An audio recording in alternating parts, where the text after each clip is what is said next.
New Thinking Aloud is a non-profit endeavor. Your contributions to the New Thinking Aloud Foundation make a meaningful difference in our ability to produce new videos. You can now download a free PDF copy or purchase a beautiful printed edition of Issue 5 of the New Thinking Aloud magazine.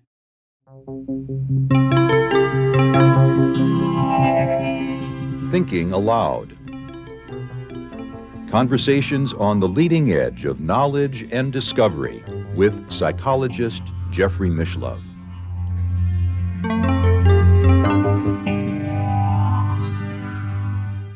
Hello and welcome. I'm Jeffrey Mishlove. Today we're going to have an open-ended conversation with one of my favorite new guests, Robert Falconer. Robert is a psychotherapist. He works with internal family systems. He is the author of a number of books, most recently, If You're Going Through Hell, Keep Going. And we've done a previous interview based on his second most latest book, which is called The Others Within Us, Internal Family Systems, Porous Mind, and Psychotherapy. And he is also co-author with Richard Schwartz, the founder of Internal Family Systems Therapy, of the book Many Minds, One Self. Welcome, Robert. It's good to be here again, Jeffrey.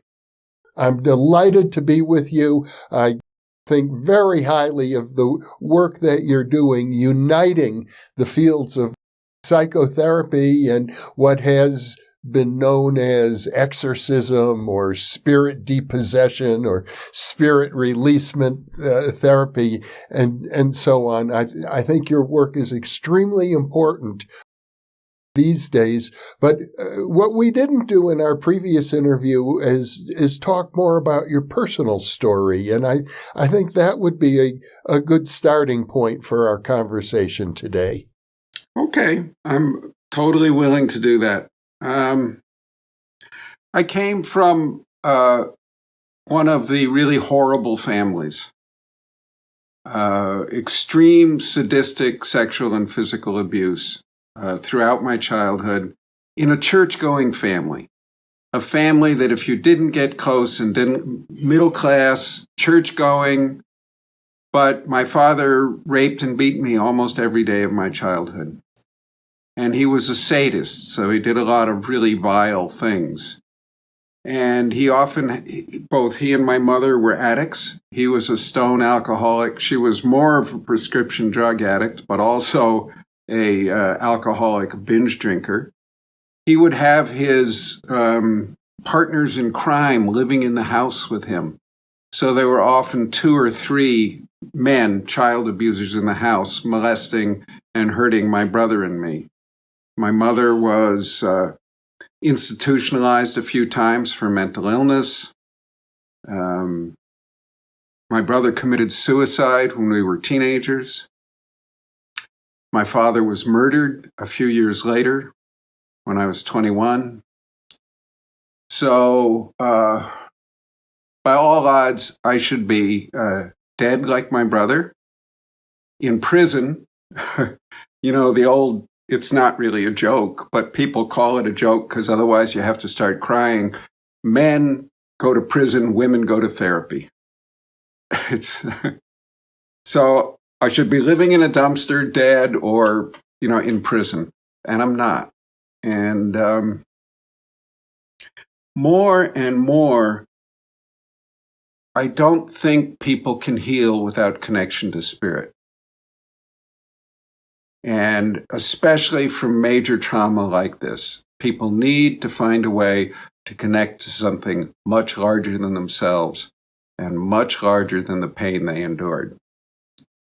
And if it's okay with you, I'm going to talk about a couple graphic incidents where I met spirit early on. Yes, definitely okay. There's a phenomena that's well known among therapists who work with severely abused children. They called it, some kids can become what they call anesthetic. Pain doesn't hurt them anymore. They just go numb. and these kids are really hard to control because you can try and control them. They'll break an arm and they don't care. They just keep fighting. I wasn't totally anesthetic, but I could numb out almost any pain, including cigarettes being put out on me, all kinds of stuff like that. The one thing I could never numb out was being suffocated. I think there's a hardwired biological response to being suffocated. My body, your body just goes wild in that, struggling for a bit of breath. So when my father discovered that, of course, that's what he did all the time. And I just want to say, the waterboarding our government does to those people in Guantanamo and other places overseas, that's a very sophisticated, very severe form of torture, even though it doesn't leave any marks. This is torture. There's no two ways around that. So what happened? He would often suffocate me while he was raping me. What happened? I don't know if these are near-death experiences or what. Often, when I was suffocated unconscious, I would meet a merciful female presence. And it was the only compassion I'd ever experienced in my life, and it was so wonderful. It gave me a taste of something worth living for. But she kept sending me back. And I did not want to go back into that little boy's body being raped and beaten. At all. So I got angry at her and I cursed her with all the force of my young heart. And then I couldn't get in touch with her again for years and years and years and years. And the image I had of myself was like a soldier on the front lines with the radio back to headquarters, and I couldn't hear anything but static. And I felt very, very lost. But I'd had that taste. In the depths of hell, I had that taste of spirit. I think that's actually what kept me alive and kept a core of sanity going in me. And it's so ironic that the most severe torture he found was what opened this gateway for me. There were other times when spirit came in my life when I was a child that I didn't recognize them as spirit at the time, and I don't think anybody else would have seen that. I was a fighter and a bully and was thrown out of schools and was in all this trouble and was headed on a bad downhill path. And I got into this little religious school, and this kid threw a spitball and hit me in the face. And after class, I got him by the lapels in the coat room, and I was holding him up, and I was going to start hitting him. And somehow, if I'd done that, I probably would have gone, juvie hall and jails and all that. But somehow I put him down, and I brushed the lapels of his coat off. And I've never hit anyone in anger since then. Now, you could think that's some trivial event, in freshman in high school, but it changed my whole life. There was a parting of the ways there. Another one a little later on was I dated this Chinese girl, and she treated me with kindness and affection. And we never had intercourse. Most Chinese, at least at that time, they did not have sex before marriage. But there was real affection and real connection. I kept thinking, when is she going to stick the knife in my back? When is the betrayal coming? It never came. And somehow her kindness, her basic human kindness, cracked something open. There was this shell of concrete that was forming around me and my heart. And just that kindness broke me open and let some light in and opened something that was able to grow later. Now, you could dismiss this as puppy love, two teenagers necking but it changed my life. And I think spirit was in there in a very profound way.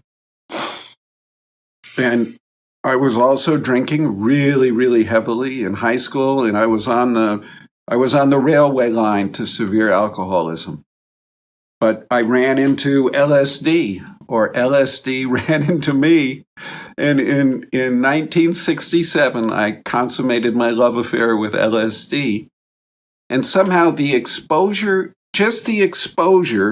I went towards LSD with a spiritual attitude. I need to find spirit. But that exposure to psychedelics, somehow I became repelled at alcohol. So, and there was no professional therapy involved. It was, us freshmen at college doing acid. But that also was another huge changing point. And then I went on. I was often suicidal, but I'm very stubborn, Jeffrey. I'm as stubborn as a mule, and sometimes that saved my life. And I just thought, well, I'd like to kill myself, but if I'm really going to do that, I ought to do this, and this first. And a lot of those things were pretty hard to do, like get a master's degree in psychology and have a nice place to live. And, so I did all these things, and I tried every kind of therapy you can think of. And a lot of them were very damaging. And, but I came up through all these I found these parts work models. Started with Ericksonian hypnotherapy, then ego state therapy with Jack and Helen Watkins, and then Gestalt at Esalen. I live fairly near the Esalen Institute and went down there many, many, many times and met many wonderful, wonderful people and teachers. And then voice dialogue, psychosynthesis, and then finally, only about 15, 20 years ago, IFS, which I think is the most respectful and potent form of therapy available now. And I just want to say, I didn't used to put respect and potency in the same basket, but I think IFS is potent because it's so respectful of the person and all their different parts and welcomes all the parts. IFS is internal family systems. Right. Yeah, the thing founded by Dick Schwartz about 40 years ago.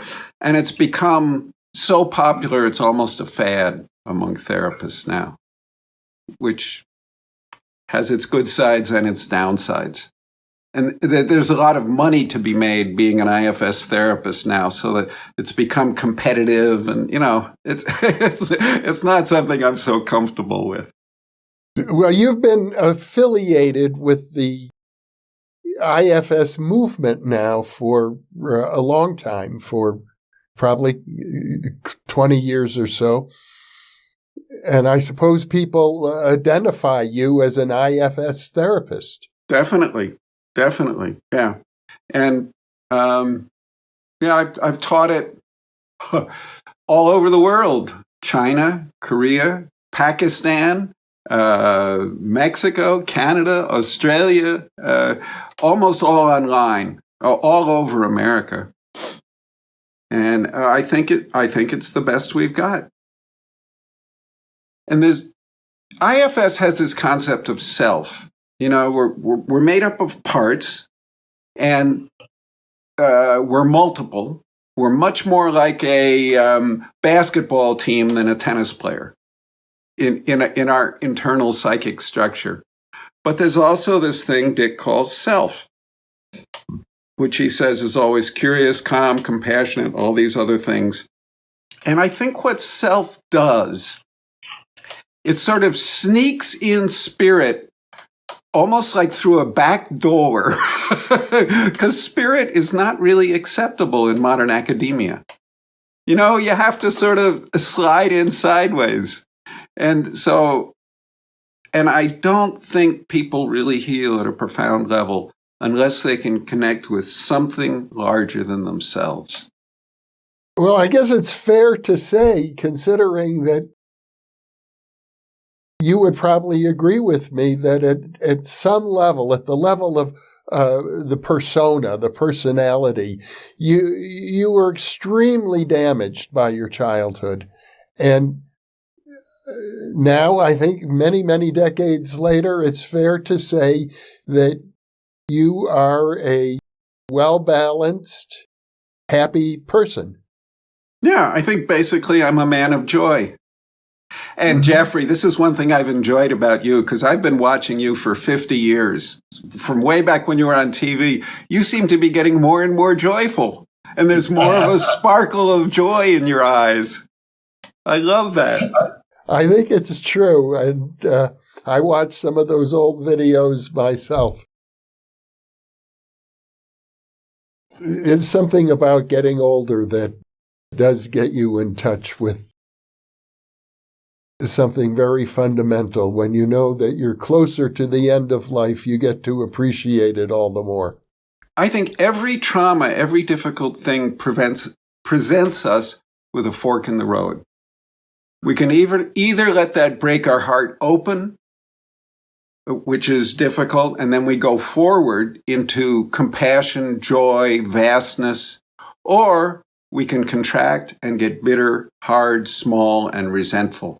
So I think, in my experience, I've been presented with that choice over again. And hopefully, at least there's a predominance of going toward the opening, which is why I think I'm happier and more joy-filled. Mm-hmm. Well, one of the things that distinguishes you from, I think, the vast majority of the other therapists in the IFS community is your focus on spirit possession. And I know you really had to fight to achieve recognition for that focus, because it's sort of a taboo topic. Oh, boy, is it ever. Yeah.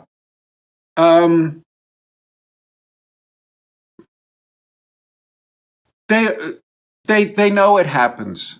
Dick hates the word spirit possession. He hates the word entity. He came up with this sort of, this phrase, unattached burdens is what he calls them. Because he's trying to, he's really, really dedicated to making his method acceptable to academics and, to be used in therapy schools. And that's understandable.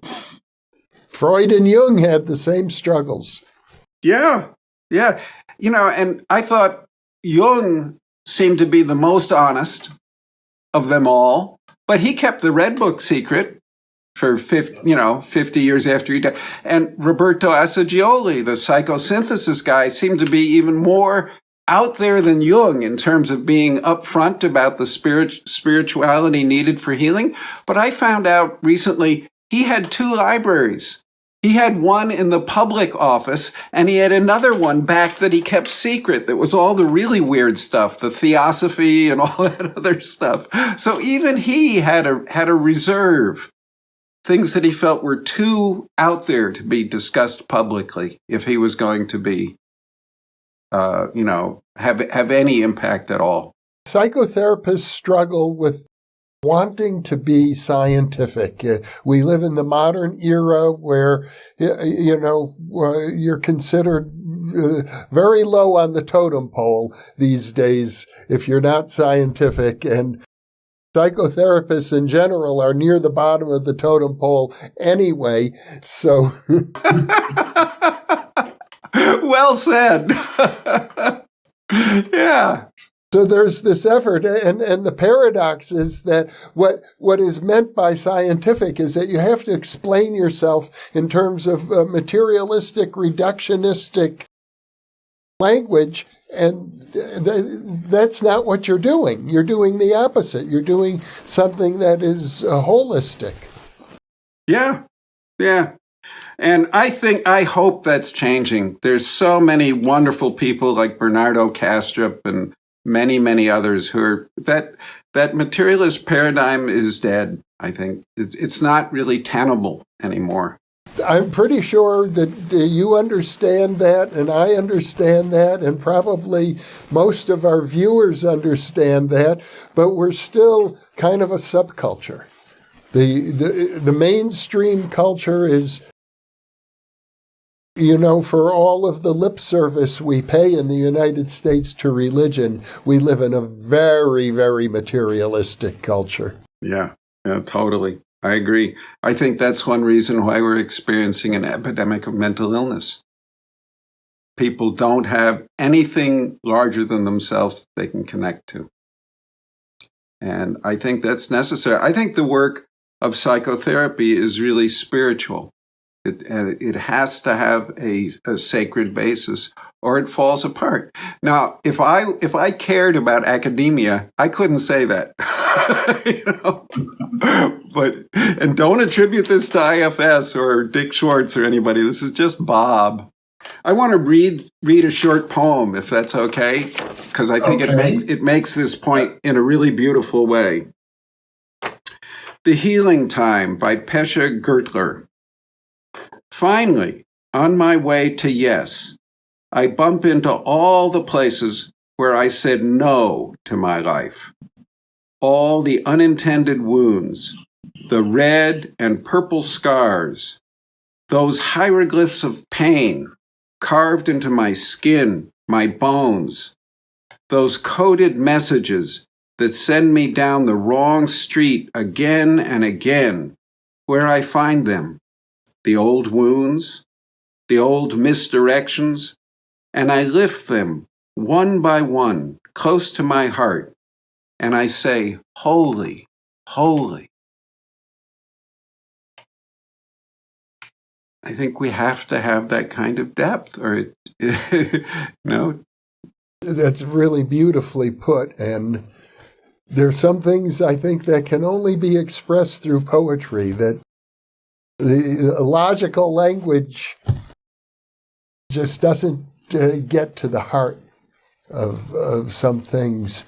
But now going back to the question of spirit possession and your very, very traumatic childhood, did you personally ever experience that idea of an unattached burden, an external spiritual entity? I have experienced that, and I think they were in me all along, but I was not directly aware of them as such, as an external energy in me. I think rape almost literally injects them into people. They're very often called parental introjects or other things like that. And as I got more and more healing, I experienced some of them quite directly. One I could talk about, I have wet macular degeneration. And I was told about 10 years ago, Bob, you're going blind. You better get ready. And, wet macular degeneration, there are these blisters on the retina that, come and then they start bleeding into the eye and that it slowly blinds you. And I did work with Richard Schwartz himself. And we looked for any, psychological dimension to this illness and saw this image that looked like a spider with a scorpion's tail. And it was in there poking at my retina, which fits pretty well with the blisters. And it was trying to blind me. And it was a lot of my mother's spirit and my father's spirit. And there seemed to be some other bigger energies that had gotten into them that weren't their personality. I don't know what this thing was, but we were able to get it out of my eye and move it away. And I'm doing way better than the doctors ever thought was possible. I can still read, I can drive, I get the regular medical treatments, but I'm doing way better than ever, than anybody thought was possible. So that's really, that's very convincing to me. And in your work with Richard Schwartz, you were able to determine that this was not part of you, that it was somehow external to you. Yep. And there are two questions to do that. The first one is, what's your intention? And this thing just wanted to blind me. Why do you want to blind me? Make me weak. We just kept asking, well, what's good about that? Well, what's good about that? And it just went down to destroy, destroy, destroy. There was nothing good in there. With parts all have a good intention. Like suicidal parts, if you just keep asking, well, what's good about killing them? Why do you? Usually you get down to, well, I'm the last line of defense against overwhelming pain. If they're in absolutely unbearable pain, I can take them out, I can heal them. And then that's a part, that's not some external energy we want to get rid of at all. You know, we want to say stuff like, boy, you've had a very difficult, heroic kind of job being the last defense. And, you know, what we say is, if we could show you a way that we can get them out of pain without having to kill the body, would you be interested? And they almost always say, yeah, we'd love that, but you can't do it. And then, we just respond, how about giving us enough room so as an experiment so that we can prove to you we can do that? And usually the parts will say, yeah, okay. So the parts of people aren't bad. They have a good intention down inside them somewhere. Even the ones who are causing them to drink, or they're cutters or anorexic, or that when I said about IFS being respectful, we respect those parts. We don't go in there, you're bad, wrong, stupid, shut up and go away. We go, oh, what are you really trying to do? We want to help you, not weaken you. But with regard to this spider-like part with a scorpion tail that is causing blisters in your eye, that seemed to have no redeeming qualities. No, it didn't want to do anything good. So then the next thing we do is just ask it directly, are you a part of me? And these unattached burdens or spirits, whatever you want to call, they lie all the time. They don't call Satan the Prince of Lies for nothing. But they don't seem to be able to lie in response to this question, which is really a wonderful blessing. I mean, in all the years I've been doing this, which is 10 years now, I've been focused on this particular aspect. There's a couple cases where, well, it couldn't directly lie, but it could, weasel pretty good. So, and then, no, it's not a part, and then we help it go. And the thing that's changed in me in the 10 years I've been doing this is I'm kinder and kinder and kinder toward these things. I've come to believe that they're suffering beings who are clinging here, and they're desperate, lost, starving, and suffering horribly. But they're sort of like, have you ever tried to rescue a wild animal that's gotten trapped in a fence or something? They'll try and rip your arm off, They even though you're trying to. So these things are like that. Or another image that occurs to me is a child who's drowning. If you swim out to them and try and help them, they'll take you down, because they're so terrified. So dealing with these external energies, it seems like that to me. Well, when you say you'll help them to go away, and they're not intent on going away, how does that process work? They don't seem to get to stay unless they can get some part of that person scared of them. They love fear, they feed on fear, or there's some parts of the person who want that in them. Probably the most common way these things get in, Dick used to say it was the only way, but I think there are other ways, was they offer power to the powerless. Like, imagine some young boy like me being raped and beaten all the time. The young kid's going to reach out for anything that offers it power, even if it's just some voice in their head. But then they don't actually give power, they give an illusion of power, and then they keep the person weak so it stays dependent. So what we do is we just focus on all the parts of a person who are connected to it, who are going to miss it in any way when it's gone, or who are scared of it. Work with them one after another. And then there's nothing left for that kind of entity to connect to. And then it seems to have free will. I try and encourage them to go to some place where it can heal, but some of them just are defiant, rage-filled, hard, contracted, and they go back to some dark realm and look for somebody else to attack. But I try and help them all go to some kind of healing.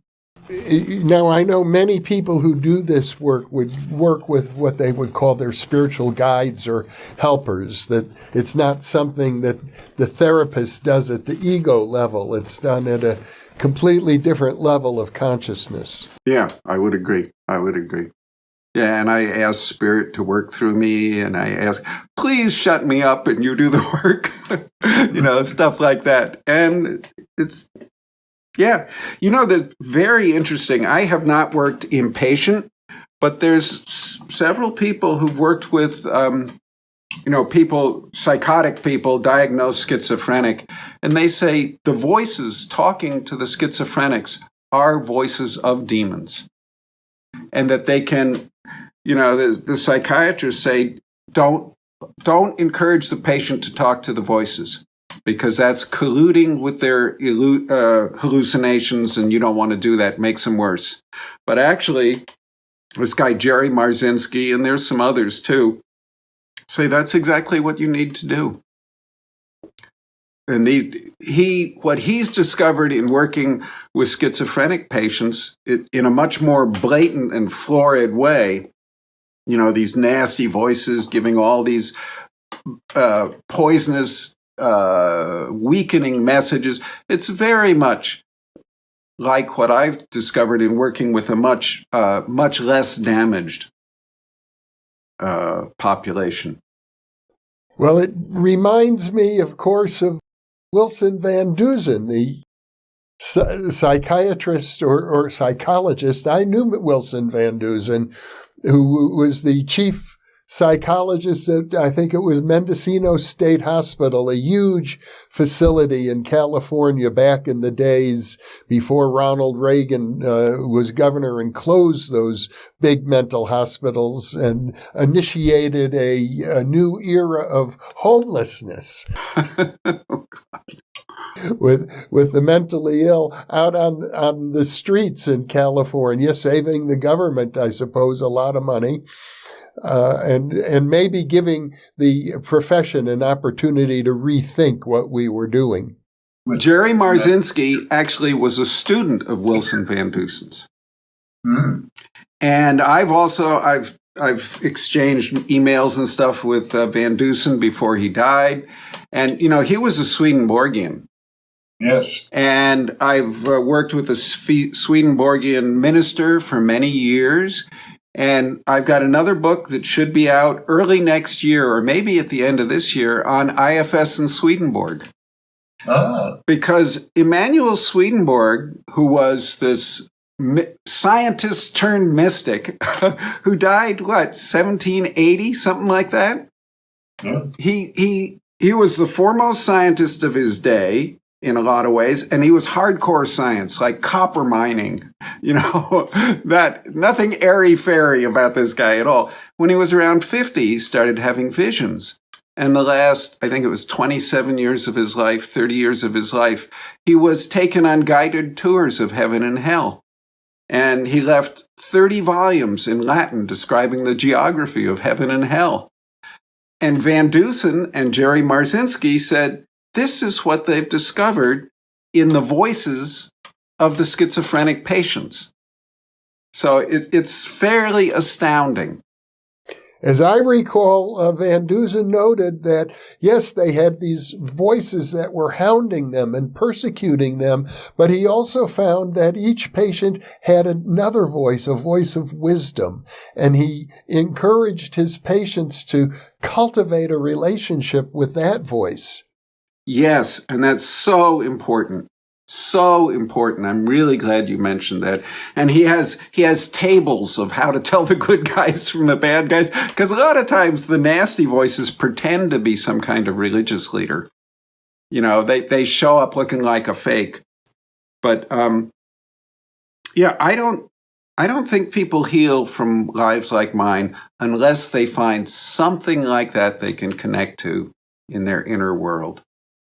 And I don't think it's not a matter of belief. It's a matter of experience. I think people have to somehow have an experience of that kind of reality. And that's what makes the difference. People talk about faith. Faith is not about believing a doctrine. It's about having a certain kind of experience and being true to it. There's a wonderful line I like. Theology is the corpse of revelation. It's that experience of revelation that's alive and real and undeniable to the people who have it that I think can really, really change lives. And I just want to go a little bit. I don't color inside the lines very well, Jeff. I hope that's okay. Sure. Roland Griffiths, who just died sadly, I think last year, he was the head of the psilocybin research at Johns Hopkins for a very long time. And what he realized is that it was the mystical experience that healed people. It was not, and Roland Griffiths was another hardcore scientist. All these statistics and, very controlled and careful. So what he tried to do, and what he did, was he operationalized the definition of mystical experience. So they got these 6 criteria, and I've got them here. 3 major criteria and 3 what he called minor criteria, and they developed a way to rate these numerically. The first one is a unity experience, part of a whole. The second one is a sacred experience, precious. The present moment is precious. Often in psychedelic experiences, heartbreakingly precious. The third he called noetic, which means it's true or realer than real, because very often these experiences feel more real than everyday reality. The other 3, positive affect, it basically feels good, even in his very carefully controlled environment, 35% of the people had moments of intense terror. So there's positive affect, but it is not an easy trip. And then there's no time or space. Those disappear. They no longer apply. And then it's ineffable, But here he is. He's created this scale and a numeric way to quiz people on it and get a number. And he realized the higher they scored on the number for a mystical experience predicted how much healing they got out of that event. So a very scientific way to go at showing that spiritual experience is healing, almost in and of itself. Well, I was personally very influenced by Abraham Maslow and his work on the peak experience, which was almost identical to this description, and in which Maslow interviewed the most successful people he could find in his day, the people like Albert Einstein and Eleanor Roosevelt. And he discovered that they had these peak experiences, and that the peak experiences for these highly successful people were central to who they had become. Yep. Yeah, I think so. I definitely think that's true. And this is not popular among psychotherapists. This idea that this is what's really needed for deep healing. Some kind of experience at this depth. The 12-step movement knows this. The first 3 steps of the 12-step, we couldn't manage it. Came to believe there's a God or a higher power who could restore us to sanity and turned our lives over. That's all about finding some kind of bigger reality and resting into it. That's very important for self-healing, but the work that you're doing with I would call it depossession, I don't know if you use that word or not, that takes it to yet even another level, doesn't it? Because now you're healing another person, or you're serving as a catalyst to heal yet another person. Yeah. And I've studied the Spiritists, the Brazilian Spiritists. They've been doing this for 150 years more. And they say that when you do this work and you encounter one of these spirits, they become your client too. Mm-hmm. And it's even though very often when you meet these things, they're cussing you out and they're screaming at you and trying to scare you and doing all this stuff. That's your client. That's who you need to help. I just want to go a little bit more into, that the others within us. That book is it took me 10 years to write that one. It's, I think, a very well-reasoned and rational, calm, unemotional presentation of, here's all the reasons why this makes sense. And the first thing that I think is so important is our minds are porous. In the West, we seem to have developed this myth that our minds are like this citadel. It's some kind of fortress surrounded by this nice bony thing we have up here. Everything inside it is private. It's our property, and it doesn't go out, and nothing comes in. That is a myth, and it's very, very wrong, and it's very, very damaging. I think that myth almost is a definition of alienation. If you've taken that in as your operational myth, you're going to feel alienated from the world and alone.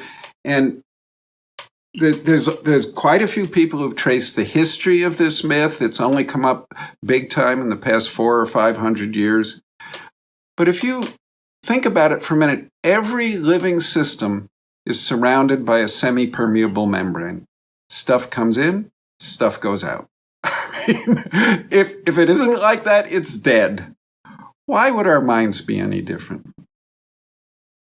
And even Richard Dawkins, who is perhaps the most vehement fundamentalistic atheist alive on the planet today, and he's a brilliant man, so he can really destroy people.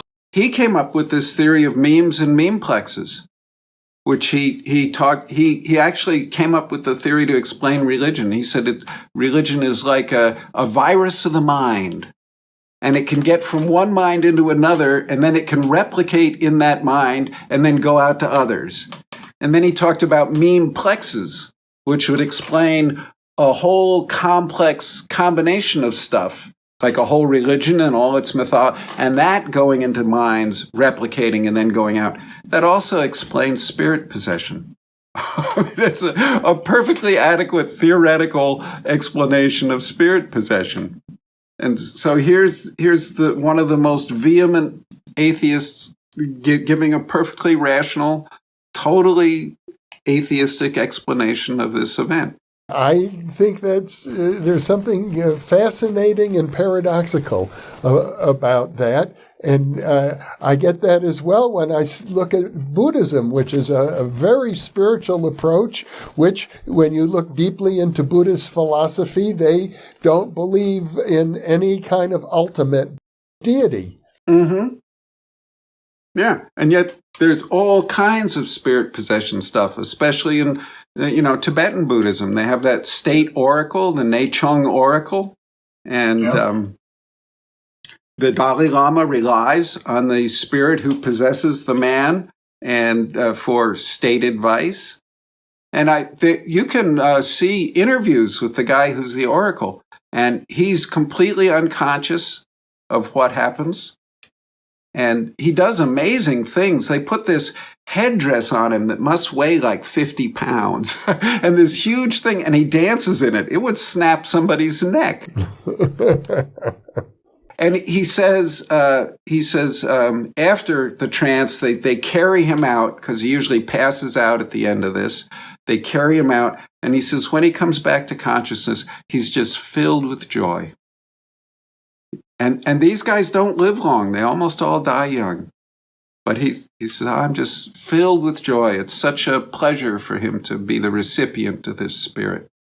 Well, our science has a lot to learn about mediumship, about channeling, about the idea of multiple personalities. It seems to me that we're hampered by our adherence to a strictly materialistic metaphysics. It stifles our creativity when it comes to looking at consciousness. Definitely, totally. And I maybe I'm just optimistic, but I think it's on the way out. You know, the physicists aren't buying that anymore. and there's Rupert Sheldrake and Bernardo Kastrup and even Christoph Koch, the great scientist of consciousness. These people are coming around. They are, and it's important. You're talking about the leading edge of culture, or where you certainly stand, and I would like to think that I stand there as well. But when we look at the whole vastness of human culture, you have to appreciate that the leading edge is just one movement. That there's a huge society that is still coming along very, very slowly. But nevertheless, these slow movements are the ones that are lasting when it comes to consciousness and culture. I hope so. There's a very sad story I want to mention about that. You know, many traditional cultures get better results with psychosis than we do. And India was one of those. Tanya Luhrmann, who I immensely admire, anthropologist, I'm pretty sure she's still alive. She studied psychosis in different cultures, and she was comparing California to India and Ghana. And in both of those other places, they got better results than we did. And the really sad thing, we are exporting our methods that don't work. We're not studying what they do. We're exporting our bad methods. And in India, the government, in the name of modernization, is actively working to destroy the traditional temples that treated psychosis and mental distress. And they treated it on a spirit possession model. And they got better results than we do. And that's just such a tragedy to see this being attacked in this day and age. And there's this one major temple where they've lost some of the rites because there are not enough people left to do them, you know. And so it's just, You see the same thing with Native American cultures, where the young people decide they no longer want to follow the ancient rituals. And I know of at least one tribe in California where the elders decided they took all of their ancient ritual implements and buried them and said, this is the end. The young people are no longer carrying out our tradition. Thinking about Tanya Luhrmann, she wrote a book, I think is a great book, called How God Becomes Real. And she says, prayer is a cultivation of inner senses. And this is something I think could make the bridge between this spiritual world and psychotherapy. Because lately in the psychotherapy world, there's been a lot of study of interoception, our ability to sense our subjective realm and to sense what's going on in our bodies. And this concept's been around at least 100 years, but only since like 2010 has there been much research.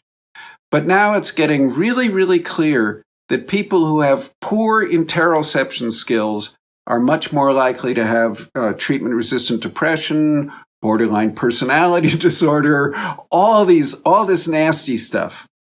Your ability to be aware of your inner world is really important in terms of your health. And you can be trained. It's trainable. And Tanya Luhrmann, coming from studying religion all over the world, has come to the same conclusion. It's all about, she calls it inner sense cultivation.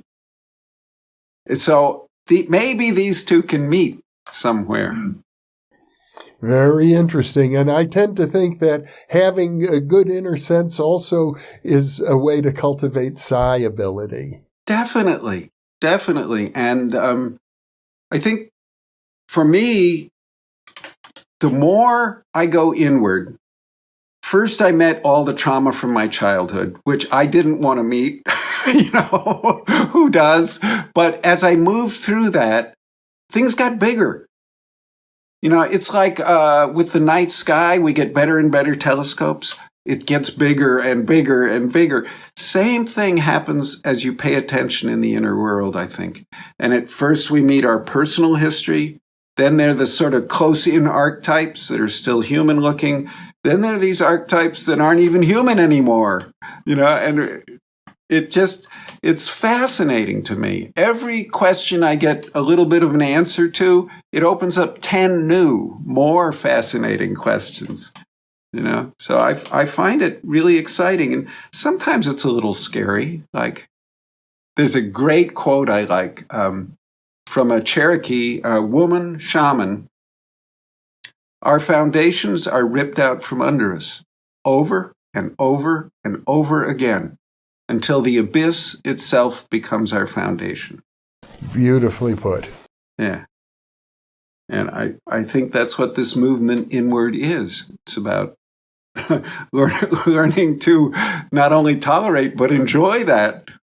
Well, Robert Falconer, what a delightful conversation. I'm so pleased that we've reconnected, and I want to invite you and let our guests know, or our viewers know, that we'll be doing a live stream event, so viewers will have a chance to pose questions to you directly. And I hope our viewers stay tuned to our weekly newsletter and our listings announcements for that event, which will be coming up. Great. It's so good to be with you, Jeffrey. I think you've done a lot. Your career is a model to me because you ignored what all the power people were saying and you followed your truth. And I know that's not easy. So thank you for your work. Well, it was a joy at the same time. It wasn't easy, but it was joyful. And now, here at the age of 77, I can look back and be so thankful that when I was in my 20s, I made the decisions that I did. Great. Great. Well, Robert, once again, a delightful interview. I want to thank you so much for being with me today. Thank you too, Jeffrey. Bye-bye. And for those of you watching or listening, thank you for being with us, because you are the reason that we are here.